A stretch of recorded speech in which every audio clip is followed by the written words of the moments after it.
ஒரு டம்ளர் வெள்ளை ரவை, ஒரு டம்ளர் பச்சரிசி மாவு, ஒரு டம்ளர் கடலை மாவு, வெங்காயம், பச்சை மிளகா, கருவேப்பிலை, கொத்தமல்லி தழை, இஞ்சியை நல்லா தட்டிக்கிடணும். பெருங்காயத்தூள், ருசிக்கு தகுந்த உப்பு, ஒரு கரண்டி எண்ணெய் ஊற்றிக்கிடலாம்.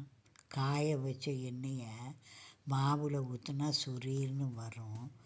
ஒரு கை தண்ணி தெளித்து நல்லா பிசைஞ்சிட்டு அப்புறம் எண்ணெயில் பிசிறி விட்டிங்கன்னாக்கா சூப்பரான மழை நேரத்து பக்கடா ரெடி. பொறு பொறுன்னு ருசியாக இருக்கும்.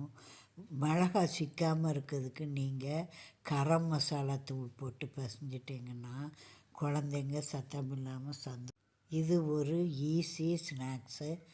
எளிதில் செய்து குழந்தைகளை திருப்திப்படுத்துங்க.